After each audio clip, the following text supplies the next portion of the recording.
No sé en qué momento exacto se jodió todo, pero puedo decir con seguridad que empezó esa noche en casa de Marcos. Era viernes, 11 de la noche, y mi mujer se reía como nunca con un grupo de amigos que apenas conocíamos. Llevábamos 2 copas encima, quizá 3, y estábamos en una de esas cenas en las que todos hacen como que les cae bien todo el mundo. Clara se había arreglado más de lo habitual. Vestido negro, tacones que no le había visto en años, y ese perfume que solo usaba cuando quería impresionar a alguien. Yo estaba en la terraza, fumando con Marcos y 2 más. Nada fuera de lo normal, hasta que uno de ellos, un tal Iván, creo que era amigo de la prima de alguien, no sé, se gira hacia mí y me suelta, con esa media sonrisa de quien se cree gracioso. Tú eres el marido de Clara, ¿no? Asentí sin darle demasiada importancia. Joder, qué suerte tienes, dijo, y dio un trago a su cerveza. Aunque si fuera yo, no la dejaría sola tanto rato. La frase me cayó como una piedra al estómago. No por el contenido, sino por la forma en que la dijo. Como si supiera algo que yo no. Reí por compromiso, pero me quedé callado. Los otros cambiaron de tema, se pusieron a hablar de fútbol. Yo, sin embargo, no pude volver a concentrarme en la conversación. Volví dentro, y ahí estaba ella, sentada en el sofá, con la pierna cruzada y riéndose con ese Iván. Muy cerca. Demasiado. Clara no se dio cuenta de que la estaba mirando. O sí, y le dio igual. Y ahí fue donde empezó todo. No con un mensaje, no con un susurro en la madrugada. Sino con una risa. Una simple risa. Volvimos a casa en el coche en completo silencio. Clara miraba por la ventana como si no hubiera pasado nada, como si no hubiera notado que la estaba observando todo el rato. Yo manejaba con las 2 manos apretadas al volante, concentrado en la línea blanca del carril pero con la cabeza dando vueltas. No tenía pruebas de nada, pero no me hacía falta. Hay cosas que uno no puede explicar con lógica, pero las siente, como una molestia clavada en la nuca, y eso fue exactamente lo que sentí al verla con ese tipo. Cuando entramos al piso, Clara se quitó los zapatos en la entrada, dejó el bolso en el sofá y fue directa al baño sin decirme una palabra. Yo me quedé parado en el pasillo, como un idiota, preguntándome si estaba exagerando, si realmente había visto algo o si mi cerebro estaba sacando las cosas de contexto porque, últimamente, todo se sentía extraño. Pero no era imaginación mía. Esa risa, esa mirada, esa confianza que tenía con alguien que se suponía apenas conocía, eso no era normal. 10 minutos después salió del baño, con la cara limpia y el maquillaje deshecho. Me miró como si nada y me soltó, ¿tú estás bien? Le respondí que sí, pero con esa voz seca que no engaña a nadie. Ella se encogió de hombros, dijo vale y se fue a la cama. Yo me quedé en el salón, sentado en la esquina del sofá, sin encender la tele ni tocar el móvil. Pensaba en lo que había visto, en la frase de Iván, en la manera en que ella lo miraba como si fuera una broma privada que yo no entendía. Estuvimos así los 2 días siguientes, conviviendo en la misma casa como si todo estuviera bien, hablando de cosas sin importancia, cocinando, poniendo lavadoras, como si todo eso tapara lo que yo ya no podía ignorar. Pero el martes por la noche pasó algo que confirmó mis sospechas. Clara me dijo que iba a salir con su compañera de trabajo, Lucía, que iban a tomar algo después del cierre de la oficina porque una de las otras chicas del equipo se iba de la empresa. La miré sin decir nada, simplemente asentí y le deseé que lo pasara bien. Se vistió de nuevo como el viernes, con una falda que no se había puesto en todo el invierno, una blusa ajustada y ese perfume fuerte que me había resultado tan fuera de lugar la última vez. Se fue sin besarme, sin pedirme que la esperara, sin prometer que volvería pronto. A las 10 de la noche, me metí en el coche y fui a la zona de bares cerca de su oficina. No suelo hacer ese tipo de cosas, nunca he sido celoso ni desconfiado, pero ese día necesitaba saber. Aparqué a media calle, lejos de la entrada, y me quedé ahí, apagado, observando. A las 10:20, la vi salir. No estaba con Lucía ni con ninguna otra mujer del trabajo. Salía sola, y caminaba rápido, como alguien que no quiere ser visto. No se fue al metro ni a la parada del bus. Dobló la esquina y se metió en una calle secundaria. Yo esperé unos segundos y fui detrás, caminando con calma, sin hacer ruido. No soy un detective, ni tengo experiencia siguiendo a nadie, pero esa noche me salía natural. La vi subir a un coche gris que estaba aparcado en doble fila, un Seat León con las luces apagadas. No alcanzaba a ver al conductor, pero sí noté que Clara no se subió al asiento trasero como haría cualquiera en un taxi, ni se sentó rígida como cuando estás con alguien que apenas conoces. Se tiró al asiento con confianza y, en menos de 5 segundos, el coche arrancó y desapareció por la avenida. Me quedé de pie un rato, helado, no por el frío sino por la certeza que me acababa de atravesar el estómago como una barra de hierro. Ya no eran sospechas. Ya no era una corazonada. Ya no era solo una risa o una mirada o una frase ambigua. Ahora tenía algo concreto. Algo que no podía ignorar ni justificar. Volví a casa caminando, sin prisa, sin rumbo. Cuando llegué, me senté otra vez en el sofá sin encender la luz. Solo me quedé ahí, con los codos en las rodillas, mirando al suelo, esperando a que el tiempo pasara. No lloré, no grité, no rompí nada. Pero una parte de mí se apagó esa noche. Lo supe porque no sentí rabia ni dolor. Sentí vacío, como si algo dentro de mí hubiera dejado de existir. A la 1:30 de la mañana, Clara volvió. Entró con cuidado, dejó las llaves en la mesa y fue directa al baño, como si yo estuviera dormido y no quisiera despertarme. Se metió a la cama sin decirme nada. No me buscó. No preguntó dónde estaba. Ni siquiera miró hacia el salón. Y yo me quedé allí, en silencio, pensando que, a partir de ahora, todo lo que viniera después iba a ser distinto. No tenía un plan. No había pensado cómo, ni cuándo, ni siquiera qué decirle, pero algo en mí necesitaba verla reaccionar, escuchar su versión, aunque fuera una sarta de mentiras. El miércoles por la noche, cuando volvió del trabajo, la esperé en la cocina. Ella entró, me saludó con un hola distraído, dejó las llaves y el bolso sobre la mesa, abrió la nevera y se sirvió un vaso de agua como si fuera cualquier otro día. Me observó un segundo, notó que yo no me movía ni apartaba la mirada, y fue entonces cuando su gesto cambió, muy poco, casi imperceptible, pero lo suficiente para confirmarme que sabía que algo no estaba bien. Le pregunté directamente con quién había estado la noche anterior. Me miró con esa cara que pone cuando quiere ganar tiempo, cuando aún no sabe qué versión va a usar. Me dijo que con Lucía, como ya me había dicho, y luego que habían salido del bar a eso de las 11:30, que por eso no me avisó, que pensó que estaría dormido. Le respondí sin levantar la voz, sin un gramo de emoción, vi cómo te subías al coche de alguien en la calle trasera, y no era Lucía. Ahí se acabó la actuación. Se quedó mirándome, sin pestañear, como si esperara que yo dijera algo más. Al ver que no lo hacía, suspiró hondo, se apoyó en la encimera y dijo que no era lo que yo pensaba, que necesitaba hablar con alguien, que estaba pasando por una etapa rara y que esa persona solo la estaba ayudando a aclarar las cosas.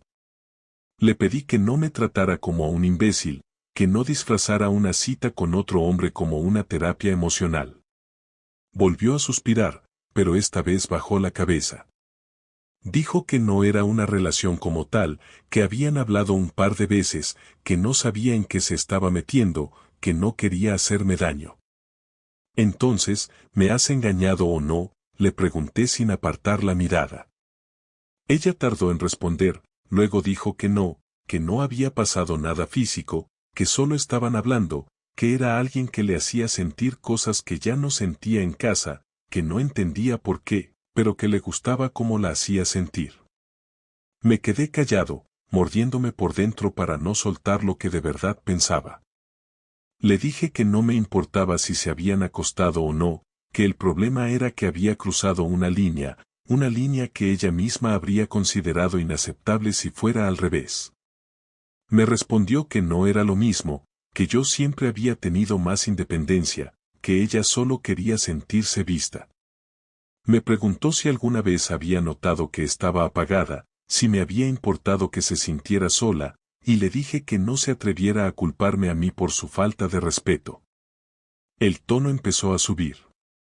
Me acusó de ser distante, de no mostrar interés en ella, de estar más pendiente del trabajo y de Mateo que de nuestra relación.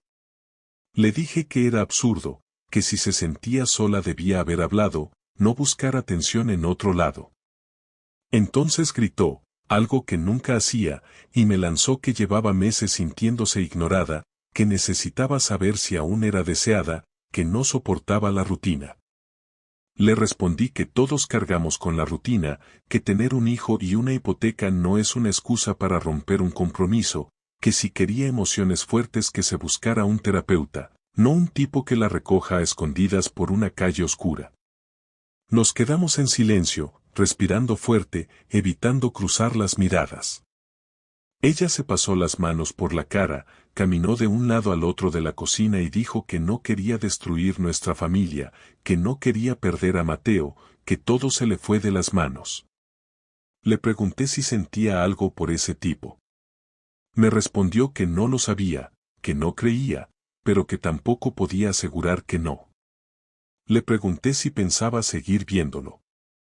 Me dijo que no sabía qué quería, que necesitaba pensar. Le dije que ya había pensado bastante, que ahora me tocaba a mí decidir qué hacer. Ella se quedó en silencio, como si recién se diera cuenta de que había perdido el control de la situación. Le dije que me iba a dormir al salón, que necesitaba espacio, que no quería volver a escuchar excusas esa noche. Salí sin mirarla, agarré una manta del armario y me tiré en el sofá sin encender la tele ni las luces. Pasé la noche sin cerrar los ojos, repasando cada momento de los últimos meses, cada detalle que ahora cobraba sentido, cada noche que dijo estar cansada, cada salida inesperada, cada cambio en su tono de voz.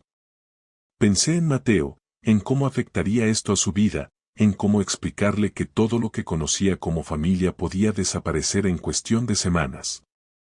Pensé en mí, en todo lo que había puesto en esta relación, en los años compartidos, en los planes, en los sacrificios. Y no sentí pena, ni tristeza. Sentí rabia.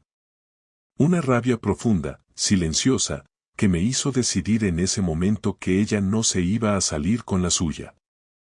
No después de haberme mentido, de haberme hecho dudar de mi propia percepción, de haberme hecho creer que yo era el culpable de su insatisfacción. No sabía aún cómo, pero ya tenía claro que iba a devolverle el golpe. No con gritos, no con insultos, no con una venganza estúpida. Algo real. Algo que le doliera. Durante los días siguientes no hablamos más que lo mínimo indispensable, lo justo para coordinar quién llevaba a Mateo al colegio, quién preparaba la cena, si quedaba leche o no en la nevera. El resto del tiempo, cada uno iba por su lado. Clara pasaba más rato en el cuarto que en cualquier otra parte de la casa, y yo me quedaba en el salón o salía a caminar durante horas, sin rumbo fijo. Pensaba en muchas cosas, pero siempre acababa en lo mismo. No quería pasar por esto y quedarme como un idiota, como el típico marido que se traga todo y espera a que las cosas mejoren por arte de magia. Ella había hecho lo que quiso, cuando quiso, y ahora me tocaba a mí decidir cómo iba a mover las piezas. Lo primero fue buscar información. No me interesaba el nombre del tipo, ni saber dónde trabajaba, sino entender cuánto había durado esto y hasta dónde había llegado. No le iba a preguntar, porque estaba claro que me diría lo mínimo, o lo que creyera que yo podía soportar, así que me encargué de otra forma. Le dije a un compañero de trabajo, un tal Sergio, que me recomendara a alguien de confianza que pudiera ayudarme con un tema personal, sin dar detalles. Me pasó el contacto de un tío que trabajaba en seguridad informática, un freelance que hacía consultorías discretas según él. Nos reunimos en un bar cerca de mi oficina y le expliqué lo básico. Le pedí que viera si podía rastrear las ubicaciones del móvil de Clara las últimas semanas, revisar su historial de correos, de llamadas, lo que fuera. Le pagué en efectivo, no quería dejar rastros. A los 2 días me entregó un informe simple pero muy claro. Durante casi un mes, Clara había estado visitando un mismo piso en el centro, un cuarto sin ascensor en una calle donde no teníamos ningún conocido ni cliente, al menos no que yo supiera. Siempre iba por la tarde, entre semana, y se quedaba entre 1 hora y 2, a veces 3. No eran encuentros espontáneos, eso estaba claro. Era algo constante, programado, como un turno más. Lo segundo fue encontrar ese lugar y ver con mis propios ojos quién era el tipo. No quería armar un escándalo, solo verlo. Fui un martes por la tarde, a la hora en que ella solía ir según los registros, y me senté en un banco frente a la entrada del edificio. Me sentí estúpido al principio, como si estuviera exagerando todo, pero cuando la vi doblar la esquina, vestida de forma informal, sin bolso, solo con una mochila pequeña, supe que no estaba perdiendo el tiempo. Entró sin mirar a los lados, con la seguridad de quien ha hecho eso muchas veces. 20 minutos después, bajó un tipo a tirar la basura. No era especialmente atractivo, ni joven, ni elegante. Solo un tipo cualquiera, quizás 5 años menor que yo, con camiseta blanca, pantalón de chándal y chanclas. Volvió a subir como si nada. Y eso fue todo. No me quedé más, no necesitaba ver nada más. Ya tenía lo que me faltaba. Esa noche, sin decirle que sabía algo nuevo, le pedí que habláramos cuando Mateo se durmiera. Me dijo que no se sentía con ánimos, que mejor otro día. Le respondí que no estaba preguntando, que nos sentaríamos en la cocina a las 11 y que no tenía opción. Se molestó, pero no dijo nada. A la hora acordada, estaba allí, con cara de fastidio. Le dije que no me interesaba seguir con el teatro, que ya sabía dónde estaba y con quién, y que si no hablaba ahora, después no iba a tener la oportunidad. Me preguntó cómo lo sabía, quién me lo había dicho, y le respondí que eso daba igual, que lo importante era que ya no tenía cómo negarlo. Se quedó callada, me miró sin saber qué decir, y luego soltó, no sé qué quieres que te diga. Le contesté que no esperaba una confesión, ni una disculpa, que lo único que quería era que supiera que no iba a permitir que me tratara como un imbécil. Los siguientes días los usé para preparar mi movimiento. No le dije nada, no cambié mi comportamiento, pero empecé a organizar todo con cuidado.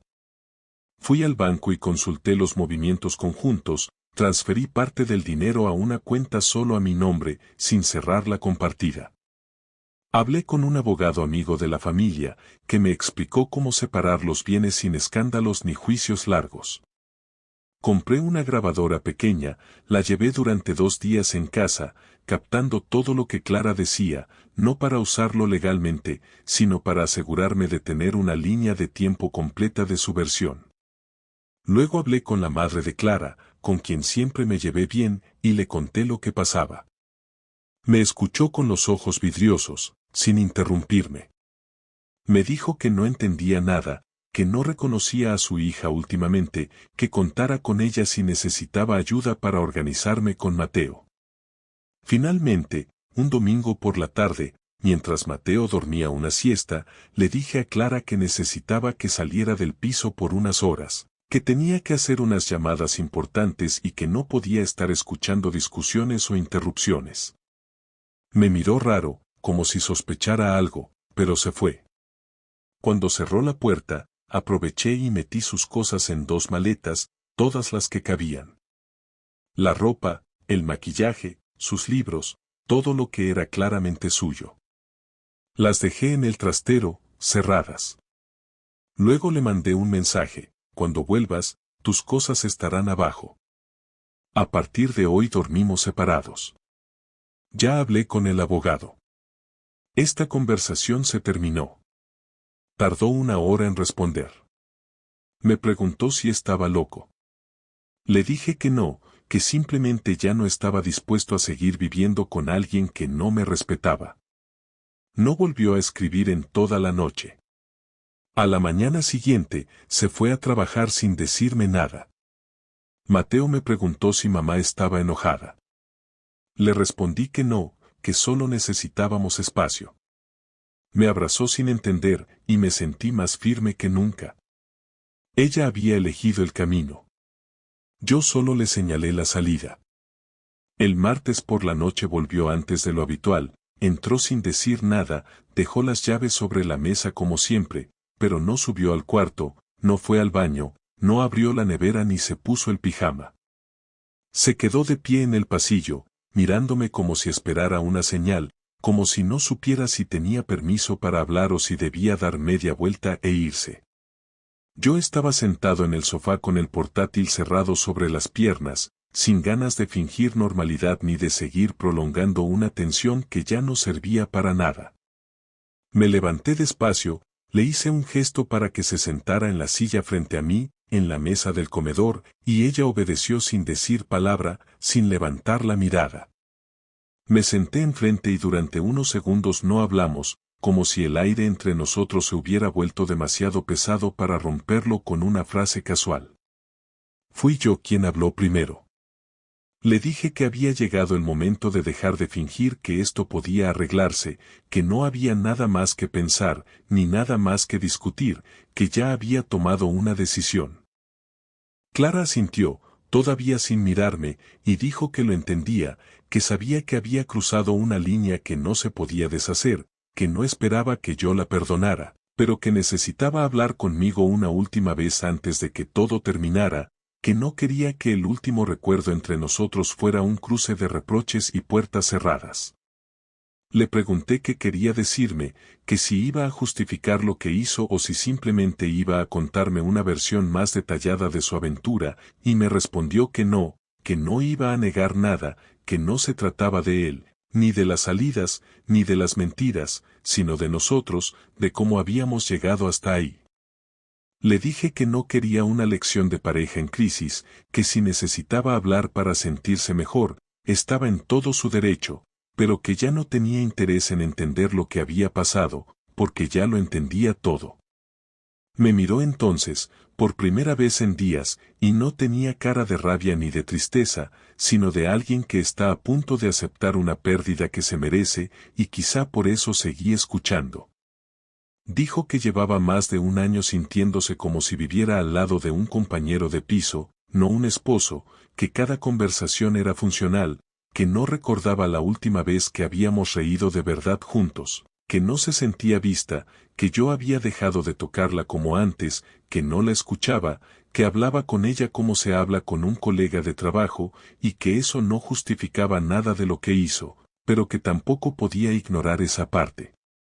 Le respondí que las responsabilidades no son excusa para engañar, que estar cansado, ocupado, estresado, no le daba derecho a romper el acuerdo básico que teníamos.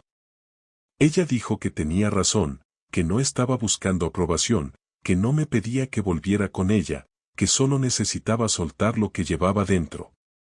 Entonces le pregunté por qué eligió seguir adelante con todo en lugar de hablarlo conmigo antes, por qué no fue honesta cuando aún había algo que salvar, y me respondió que al principio no sabía qué estaba haciendo, que le gustaba sentirse deseada, valorada, pero que pensó que era algo pasajero, una especie de impulso, y que cuando se dio cuenta de que lo había convertido en una rutina ya no supo cómo salir de ahí sin destruirlo todo. Le dije que no había salida posible cuando se traiciona la confianza, que eso no se repara con tiempo ni con disculpas, que no se trata de si se acostaron o no, sino del desprecio con el que decidió borrarme de su vida mientras fingía normalidad en esta casa. Ella me dijo que no fue consciente del daño que hacía hasta que me vio mirarla aquella noche, cuando le pregunté si había estado con alguien más, que ahí supo que había roto algo irrecuperable. Le pregunté si sentía algo por ese tipo, si planeaba seguir viéndolo, y me dijo que no, que todo terminó antes de que yo la enfrentara, que él empezó a presionarla, que quería más, que ella no estaba enamorada, que solo fue una vía de escape, pero que no quería una vida con él, que ni siquiera le caía bien en realidad. Le pregunté si eso debía aliviarme, si esperaba que me sintiera menos traicionado por saber que su amante no le interesaba tanto como para dejarlo todo por él. Me dijo que no esperaba nada, que solo necesitaba ser honesta por una vez. Le pregunté si pensaba pelear por la custodia de Mateo, si tenía alguna intención de llevarse algo más que sus cosas personales, y dijo que no quería desestabilizarlo más, que entendía que yo era quien había estado ahí siempre, que sabía que, como padre, no tenía que demostrar nada. Le dije que necesitaba que esa promesa la pusiera por escrito con un abogado presente, y aceptó sin discutirlo. Luego me preguntó si podía quedarse unos días más mientras encontraba un lugar definitivo, que dormiría en el sofá, que no se metería en nada.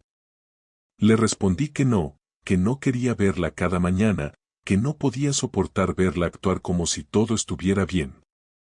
Le sugerí que fuera a casa de su madre, o que se quedara con alguna amiga, pero que ya no tenía espacio aquí. Se quedó callada, apretó los labios, y luego dijo que lo entendía, que iba a empacar sus cosas esa misma noche, que no hacía falta que la ayudara. Nos quedamos en silencio varios minutos. Me levanté sin decir nada y me fui al cuarto. Ella se quedó sentada en la mesa, sin moverse. Esa fue nuestra última conversación. No hubo abrazos, ni llantos, ni gritos finales. Solo dos personas que ya no se reconocen, que entienden que lo que tenían ya no existe, y que lo único que queda es no estorbarse el uno al otro en lo que viene después. El viernes por la mañana, cuando me desperté, Clara ya no estaba. El sofá estaba vacío, no había ropa en el armario pequeño que le había dejado en el pasillo, y el baño no tenía ni un solo objeto suyo. No me dejó una nota ni me escribió un mensaje, no hubo despedida, simplemente se fue. Bajé al trastero a revisar si las maletas seguían ahí, y no, ya no estaban. Supuse que su madre la había venido a buscar de madrugada o la noche anterior mientras yo dormía, y la verdad es que me dio igual. Me preparé un café y me senté en la cocina con la puerta abierta para escuchar si Mateo se levantaba. Ese día no tenía colegio, y me pareció que lo mejor era no sacarlo de la rutina. Cuando salió del cuarto, me abrazó como siempre y me preguntó si mamá ya había ido a trabajar. Le respondí que sí, pero que seguramente se quedaría unos días en casa de su abuela porque necesitaba descansar. No dijo nada, pero su mirada cambió un poco. Se sentó conmigo a desayunar sin hacer más preguntas, y eso me partió más que cualquier discusión con ella. Durante ese fin de semana traté de no pensar en nada más que en Mateo. Salimos al parque, vimos una película, cocinamos pasta juntos, y lo llevé a dormir como siempre. Pero en cuanto cerraba la puerta de su cuarto, me invadía una especie de vacío que no tenía nombre. No era tristeza, ni rabia, ni decepción.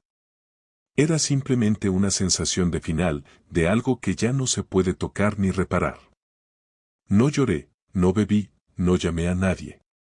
Solo me quedaba sentado en el salón mirando el techo o repasando mentalmente todo lo que había dicho Clara, todas sus frases, intentando ver si en algún momento hubo un intento genuino de salvar esto, pero no lo encontré.